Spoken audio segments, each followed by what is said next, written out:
Good morning, true crime friends. How you doing? Happy back to work Tuesday. Okay, Labor Day is past. Now we can put on a little like sweater or something for fall. And you know what else it is? It is time for Adelson.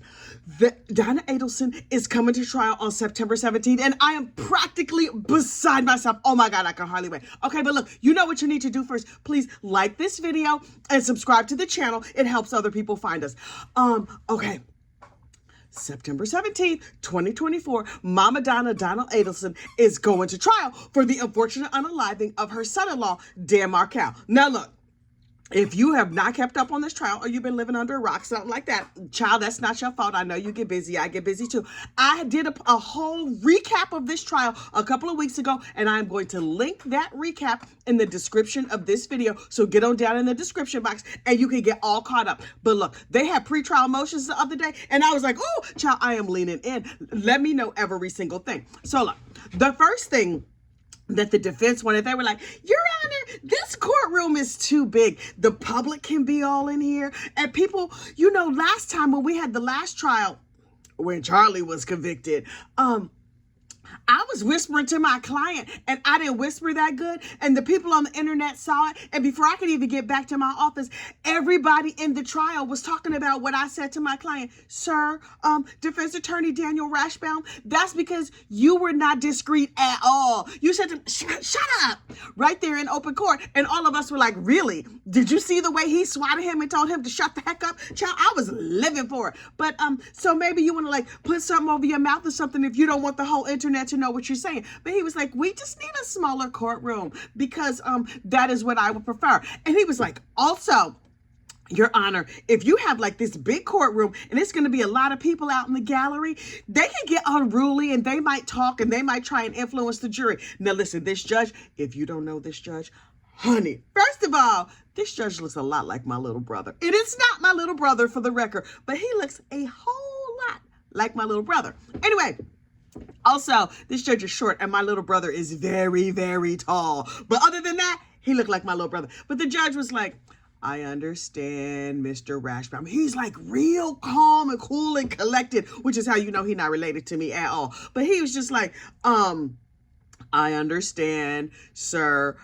That sounds like a you problem. I'm not quoting, but the spirit of what he said was just like, boo.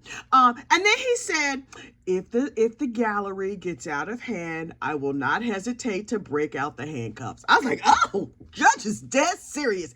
He's not playing with none of y'all. He's like, if you don't know, you better ask somebody. Now that, my friends, is a quote. I was like, oh. Okay, so the judges made it very, very clear. Gallery, if you go into this trial, you better behave yourself. I'm telling you right now, you better watch at home if you cannot pull yourself all the way together. And then Daniel Rashbaum was like, okay. So I will whisper better and you will arrest people who don't know how to act when they come to court. Duly noted. Thank you so much.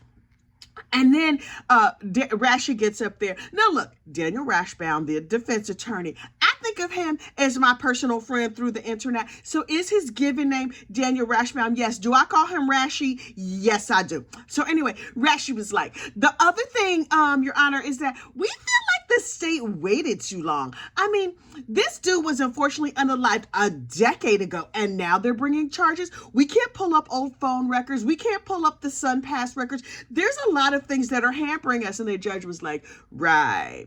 There's no statute of limitations on unfortunately unaliving somebody. So, if your client would have turned herself in, then maybe we wouldn't be going through all this. But yes, she has due process rights or whatever. So I'm going to have to think about it. But mostly, I think that's going to be too bad for you. And I was like, oh. Okay. And while we talking about Rashy, we should know that Daniel Rashbaum was the defense attorney for Charlie Adelson, who is Donna's son, who is now doing life in prison.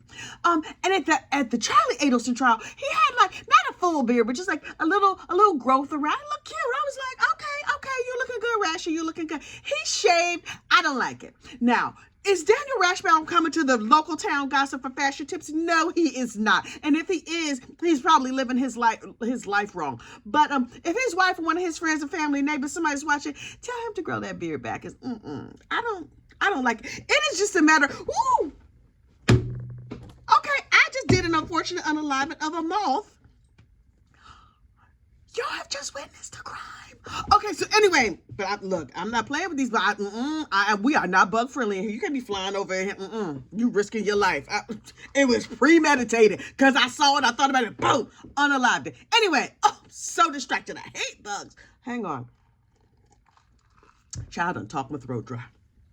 In addition to me not enjoying Danny's facial hair, Danny Rashbaum's facial hair, Donna girl, the accused, you have to roll your mind back. Remember when Donna Adelson was arrested? She was thin and mean and just like, she was very entitled. I will not be arrested. I think you need to talk to my attorney. The FBI was like, heifer, that's not how this goes. You gonna give us your phone. We're gonna slap these handcuffs on you, and we might slap you around if you don't get your act right fully installed. So you might want to pull yourself together. And she was like, well, I never.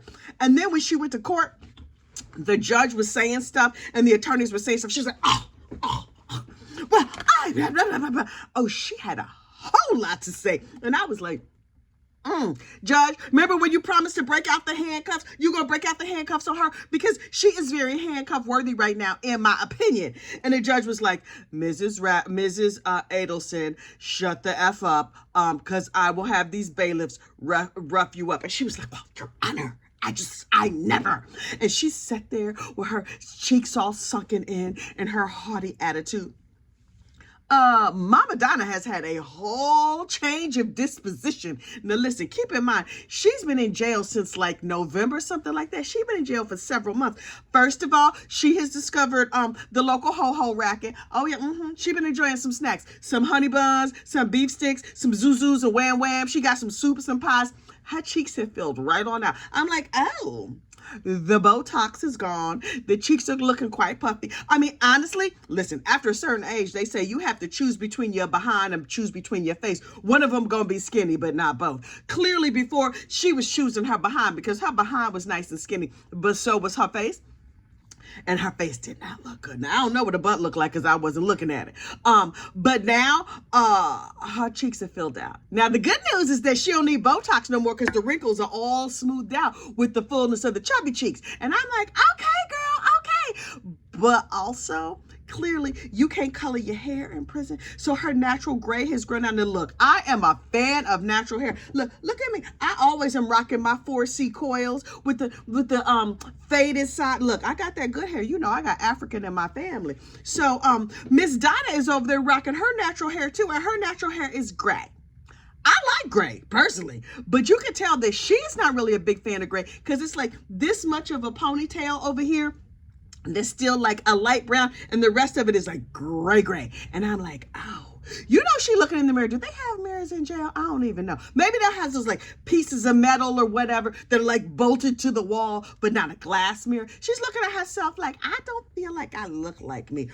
What are the women down at the tennis club saying? That's what I need to know because, you know, I'm just here for the gossip, the rumor, and the innuendo of every situation. You know, the girls down at the club are like, did you see Donna on TV the other day? They don't have Botox in prison. And are they trying to push up on old Harvey? You know how it is down at them senior centers and stuff. All the little old widows are like, hey, let me bring you a casserole. Your wife's in prison. We just want to take good care of you for the rest of your life. Go on, sign this check on over to me. Anyway, I'm just saying. I'm sure they're helping him out. Is he in assisted living? Because I remember when Donna got arrested, he needs some assistance getting home from the airport. Something tells me he gonna need somebody in his life who's helping him out. His wife is in prison. One of his sons is in prison. The other son doesn't speak to him. The other daughter has moved to Texas. Did he move to Texas with his daughter? Or is he just fending for himself down there in South Florida? Y'all, South Florida widows, you could hit me up in the comments or something like that and let me know if anybody got eyes on Harvey because I really need to know what's going on with Harvey. Anyway, on to germane matters of the case. So we got kind of a sneak peek of what the defense is going to be for Mama Donna. Now look, Donna was like, I mean, we didn't have anything to do with the unfortunate unaliving of our son-in-law, and you can't prove that we did.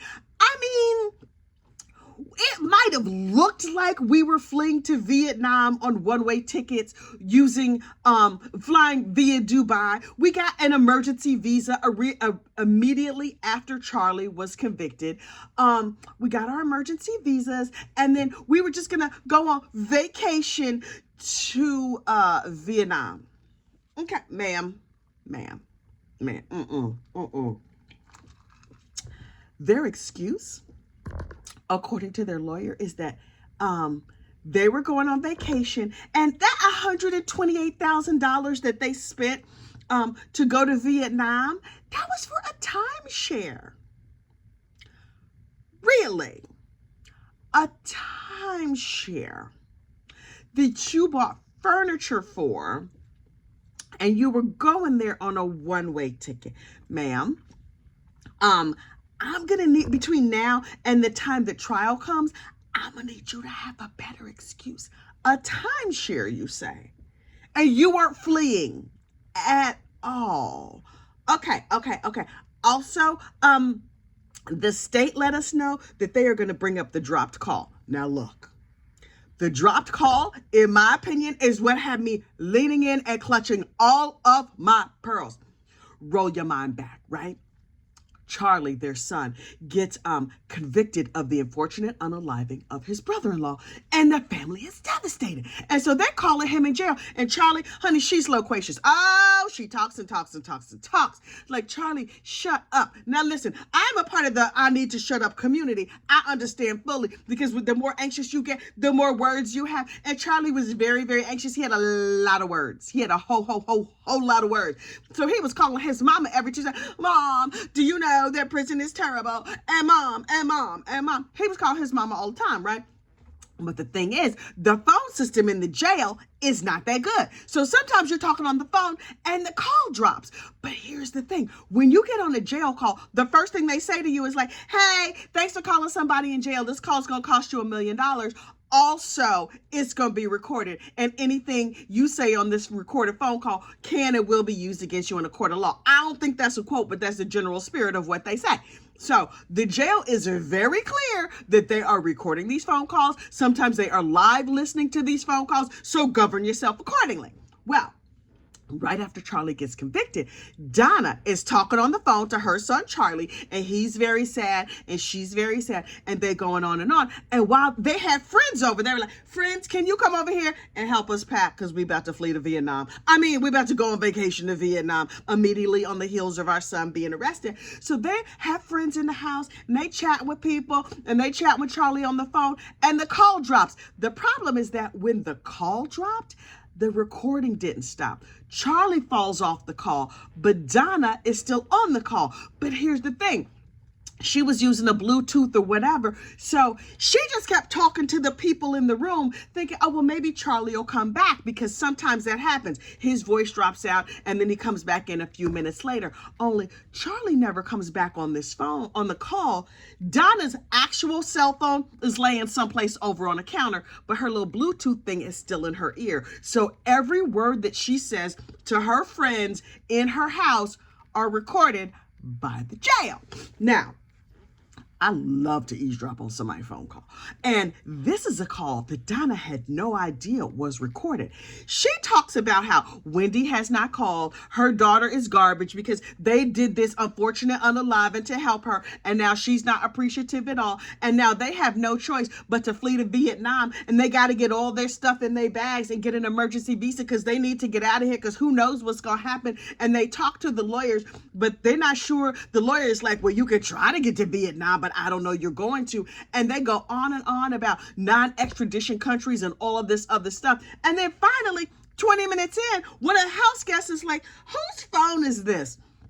There's a phone sitting here and it looks like it's still on. And she's like, oh, that's my phone, thanks. Boop. And then she turns it off. But after Charlie dropped off the call, everything that Donna said about fleeing the country, Wendy not being appreciative, the whole thing was recorded. And all of us listened to it breathlessly. It is the information from the drop call that was used to get a warrant for the arrest of Donna Adelson, because they were like, oh, this heifer trying to flee the country. But they didn't just say like, Okay, she's clearly trying to flee. Let's get a warrant. Let's just go on over to her house or knock on the door. Boom, boom, boom. They were like, no, no, no, no, no. Maybe she was just talking. We have to make sure that she's trying to flee the country. So they waited and they watched. And so what the FBI did was they were like, okay, boop, she's leaving the house. You know, I imagine they was talking like into their wrist or on the phone or something like that. They were like, okay, she has one-way ticket. She's leaving the house. They're at the airport. They're checked in. Donna, you know, her heart was beating real fast. She's like, we're almost there. We're almost there. As soon as we're wheels up, then we know we're home free because Vietnam is a non-extradition country. Or so she thought. Donna, girl, what you did not understand is that, yes, Vietnam is like officially a non-extradition country, but you know how they extradite you? They have somebody go over there with a stack of cash and be like, here you go. And the police are like, she living right over there at 123 Main Street. Go and pick her up. And so anyway, she gets to the airport. They're boarding the plane. They're in the jetway. She's like, I'm steps from freedom. And then the FBI swoops in and arrests her. It was so dramatic. There's footage of it all over the internet. I loved every single moment of it. And I may have watched it over and over and over because I loved it so much because I know she's evil. So look, according to her, that dropped call, oops. I believe that is her official defense. But the state, Miss Georgia Kappelman, was like, oh, we are absolutely using the drop call because the drop call information is how we knew it was time to arrest this heifer. And that way we didn't have to pay all that money to extradite her back. We could just pick her up at Miami airport. And I was like, oh my God. Now, last but certainly not least, one of the things that Donna said during the drop call was that if I get arrested, I will obviously just unfortunately unalive myself. And so because she had said that, when they picked her up, they were like, we're going to put you in the unalive suite, which means we're going to strip you down naked and put you in what they call a turtle suit, which is basically like a green paper suit so you can't hurt yourself. And we're going to put you over here in the jail. And she is just like, this is uncomfortable and unfashionable. I do not appreciate it. No, thank you. And they were like, man, we were not asking for your opinion on it. We were just telling you what we gonna do. And so, the state was like, Your Honor, she cannot use a pity defense like, oh, they were mean to me at the jail. And so please feel sorry for me because these mean people arrested me. And Daniel Rashbaum got up and was like, we were not going to try and use that as a defense, although the conditions in the jail when they locked her up were terrible. And the judge said, let me just say this officially. Yeah, nah. Nah. He's like, as a matter of record, jail sucks. I did not make that up. That is what the man said. He was like, jail sucks and this heifer can't use it. Now, the part where he called her a heifer, that is me summarizing his thoughts. But generally speaking, he was like, child, nobody won't go to jail. It's terrible. But maybe don't unfortunately unalive people, and then you don't have that problem. Last but certainly not least, kind of my favorite thing about this trial, the Adelsons want to keep saying that the Latin King gang, the Latin King street gang in Miami was all involved in this hit against the son-in-law. And so that's why they were so afraid, because once they heard that Latin Kings were involved, they were like, ooh, we are very nervous. We are being blackmailed by the Latin Kings, and so we have to pay them money so that they don't harm our family. Little problem, Dan Rashbaum could maybe learn to enunciate, because instead of saying the Latin King street gang, he says Aladdin King. I'm like, Aladdin? Like the magic flying carpet Aladdin? I can show you the world, Aladdin? Okay, so he's like, Aladdin King. The problem with Aladdin King is that Aladdin King don't want you to have your name in their mouth, because when Charlie got arrested and went to jail, Aladdin King was like, come here, boom, I got a little shank I want to show you. And so his life has been at risk because he had Aladdin King all up in his mouth all during his trial, and Aladdin King and them, they did not appreciate the shout outs over there on the court TV. And so now they had to move Charlie Adelson. Once he got convicted, they had to move him over out west. Child, Minnesota, Montana, the Idaho region of the United States. It's over there where they have mountains and cold weather and stuff. And Charlie is a South Florida guy. Something tells me he is really not appreciating the buffalo and the wide open big sky of Montana. So they were like, we're not gonna bring up Aladdin King because we don't want Donna to have to go someplace far away with the big sky country and all of that. Although, are there female Aladdin Kings? I don't even know. Are they Aladdin Queens? I have questions, but not ones that I don't care enough to research. It's just a question. So look, the trial, the official trial, is coming up in a couple of weeks. And I plan to follow it breathlessly. I will be here for every moment of the trial. I hope you'll be here too. I'll talk to you soon. Bye.